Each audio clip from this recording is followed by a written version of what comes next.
जय मसीह के दोस्तों मैं हूं मसीह में आपका भाई नवीन चौहान और इस चैनल पर आपका बहुत बहुत स्वागत करता हूं यीशु मसीह के नाम में। दोस्तों अगर आप इस चैनल पर नए हो तो सब्सक्राइब कर सकते हो या फिर बिना सब्सक्राइब किए हुए भी इस मैसेज को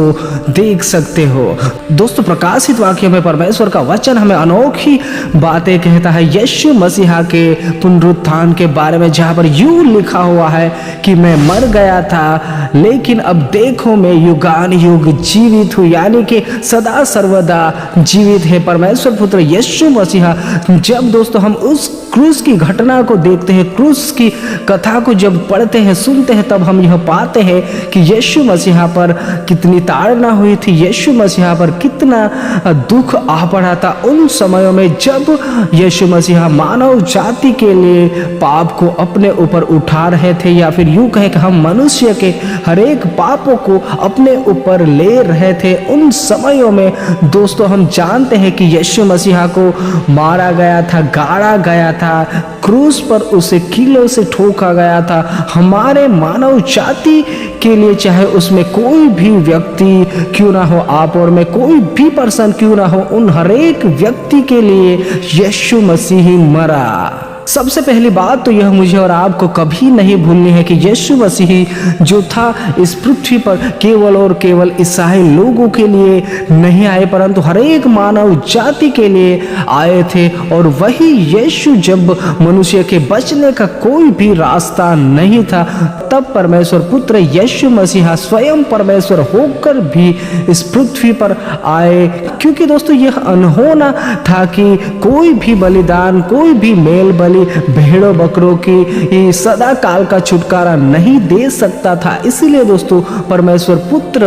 यीशु मसीहा को इस पृथ्वी पर आना पड़ा। और उस हम घटना को देखते हैं कि किस प्रकार यीशु मसीहा ने दुख सहा, किस प्रकार यीशु मसीहा ने ताड़ना सही, किस प्रकार यीशु मसीहा ने लहू के एक एक कतरों को बहा दिया। और दोस्तों यह घटना कोई भी मसीही व्यक्ति कभी भी नहीं भूल सकता। यह मेरे और आपके लिए ही नहीं, परंतु हर एक मानव जाति के लिए जो यीशु मसीहा ने परमेश्वर होकर, जो निष्पाप होकर जो हमारे लिए किया, इस बात को, इस घटना को कोई भी व्यक्ति नजरअंदाज नहीं कर सकता। और हम जानते हैं कि किस प्रकार यीशु मसीहा जो निष्पाप था, जिसने कोई भी गुनाह नहीं करा था, फिर भी उसे क्रूस पर चढ़ाया जाता है। दोस्तों हम जानते हैं कि उन समयों में क्रूस पर वही व्यक्ति चढ़ाए जाते थे जो कि बहुत ही अपराधी हो, जो कि चोर हो, या फिर ऐसे अधर्म के काम करने वालों को ही क्रूस की सजा दी जाती थी। और उस क्रूस पर हर एक मनुष्य का नाम लिखा था, यानी कि हर एक मानव जाति का नाम लिखा था। परंतु उस क्रूस को यीशु मसीहा ने मेरे लिए और आपके लिए सह लिया, यानी कि मुझे और आपको बचाने के लिए यीशु मसीहा स्वयं परमेश्वर होकर भी हमारे लिए क्रूस पर चढ़ गए। यह बात तो मैं और आप भली भांति जानते हैं दोस्तों। परंतु दोस्तों यहाँ तक ही नहीं है कि यीशु मसीहा क्रूस पर चढ़ गए हर एक मानव जाति के लिए और हमारे लिए और आपके लिए मारे गए और गाड़े गए, परंतु जब तीसरा दिन आता है, जब पुनरुत्थान का दिन आता है, उन समय में परमेश्वर पुत्र यीशु मसीह वापस जी उठता है। क्योंकि दोस्तों उन समयों में मृत्यु भी उसे नहीं रोक पाए थी कब्र में। और उन दिनों में, उन समय में हम जानते हैं कि किस प्रकार यीशु मसीहा लोक में जाते हैं और उन कैदी आत्माओं को सुसमाचार को सुनाने पाते हैं, और उस जगह की वह आत्माएं भी आजाद होने पाती है। और यीशु मसीहा हमारा तीसरे दिन जी उठता है। दोस्तों इस बात को तो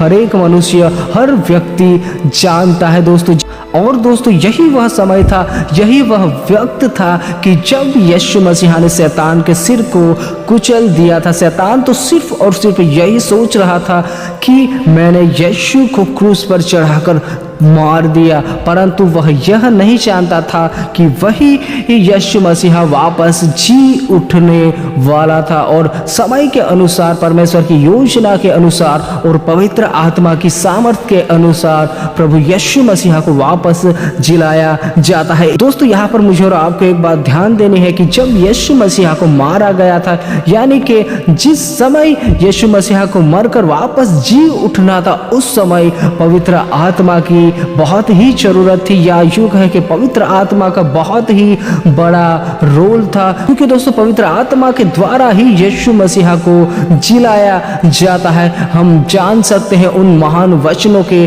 द्वारा। और यीशु मसीहा तीसरे दिन जी उठता है, शैतान की हरेक सामर्थ को कुचल कर, शैतान के सिर को कुचल कर, हरेक जो अधिकार जो शैतान ने ले लिया था मनुष्य के पापी बनने के कारण, परंतु जब यीशु मसीहा इस पृथ्वी पर आया, बलिदान हुआ और जी उठा, तब यीशु मसीहा ने शैतान की हरेक सामर्थ को हरा दिया और हरेक ऐसी शक्ति पर, चाहे वह अंधकार की शक्ति हो या चाहे कोई भी इस संसार की सामर्थ क्यों ना हो, उस तमाम पर यीशु मसीहा ने विजय प्राप्त किया है दोस्तों। परंतु दोस्तों, आज भी कई मसीही भाई बहन दुख में, क्लेश में, दुष्ट आत्माओं से पीड़ित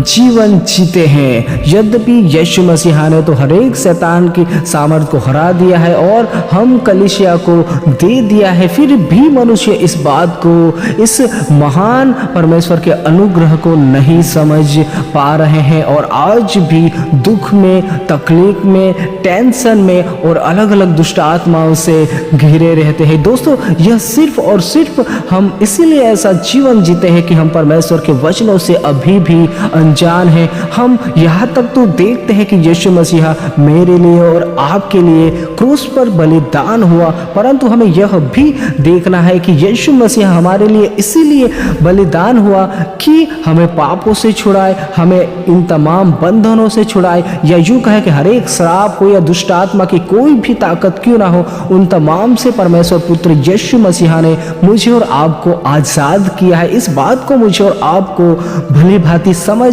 लेना होगा, तब तक हम नहीं एक विजयवंत जीवन जीने पाएंगे। दोस्तों, हम विजयवंत जीवन मसीह में तभी जीने पाएंगे जब हम परमेश्वर के ऐसे महान वचनों को समझने पाएंगे।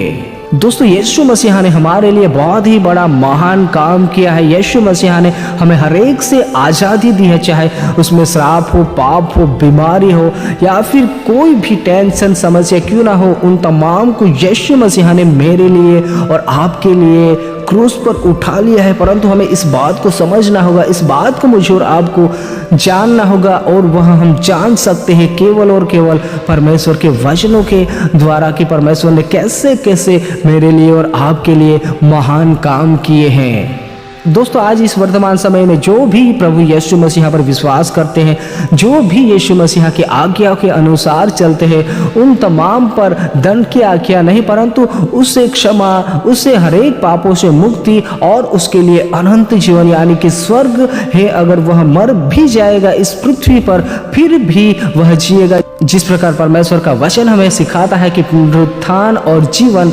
मैं ही हूँ, जो कोई मुझ पर विश्वास करता है अगर वह मर भी जाए तो भी जिएगा, यानी कि हम इस पृथ्वी पर हमारा जीवन समाप्त हो जाएगा, फिर भी उसके बाद भी एक अनंत जीवन है, उसके बाद भी महान जीवन है जिसमें हम वापस परमेश्वर के साथ रहने पाएंगे। दोस्तों, आपने सही सुना, क्योंकि यह क्षणिक समय जो इस शरीर में रहकर मैं और आप चलते हैं, दोस्तों इस जीवन की आयु का कोई भी भरोसा नहीं, परंतु इस जीवन के बाद भी एक और अनंत जीवन है। जब हमारा समाप्त हो जाएगा इस पृथ्वी पर का जीवन, उसके बाद भी एक और अनंत जीवन है, और उसमें हम तब ही प्रवेश करने पाते हैं जब हम परमेश्वर के वचनों के अनुसार चलते हैं, जब हम परमेश्वर की आज्ञाओं के अनुसार चलते हैं। और वह तमाम मसीही भाई बहन जो इस धरती पर रहकर परमेश्वर के वचनों के अनुसार अपने जीवन को जिएंगे, जिसका मन प्रभु यीशु मसीहा की तरह होगा, जिसका स्वभाव यीशु मसीह की तरह होगा, वे ही लोग उसमें प्रवेश करने पाएंगे। दोस्तों, ऐसा नहीं कि मैंने और आपने यीशु मसीहा पर विश्वास किया और उसके बाद बस नहीं दोस्तों, हमें यीशु मसीहा पर जब हम विश्वास करते हैं उसके बाद भी हमारा जीवन जो है वह परमेश्वर के वचनों के आधारित होना बहुत ही जरूरी है, क्योंकि तब ही हम स्वर्ग के राज्य में प्रवेश करने पाएंगे। आज इस वर्तमान समय में यह भी बहुत ही देखा जाता है कि लोग प्रभु पर विश्वास तो करते हैं, यीशु मसीहा के पीछे तो चलते हैं, परंतु उनका जीवन जो होता है वह वचनों के विरुद्ध ही होता है। उनके मनों में डाह, उनके मनों में ऐसी ही बैरभाव जो कि मसीह लोगों को शोभा नहीं देते, ऐसी कड़वाहट से जीवन भरा हुआ रहता है। दोस्तों नहीं, अगर हमारे मन में ऐसा है तो हमारा विश्वास व्यर्थ ठहरेगा, हमारा प्रभु यीशु मसीहा का बलिदान हमारे लिए व्यर्थ ठहरेगा। अगर हमारा जीवन ही परमेश्वर के वचनों के अनुसार नहीं होगा तो दोस्तों इसीलिए समय रहते हुए मुझे और आपको पश्चाताप करना है और प्रभु के वचनों के अनुसार अपने जीवन को बिताना है, ताकि मैं और आप परमेश्वर के राज्य में प्रवेश करने पाए। और परमेश्वर की यह इच्छा है कि आप और मैं स्वर्ग के राज्य में प्रवेश करने पाए। परमेश्वर यह चाहता है कि मैं और आप यीशु मसीहा के संग रहने पाए। इसीलिए दोस्तों परमेश्वर ने अपने इकलौते पुत्र को भी ना रख छोड़ा कि हम उस पर विश्वास करके उसके अनुसार जीवन जीने वाले बनने पाए। दोस्तों बाकी आप बहुत ही समझदार हो। सबको जय मसीह की।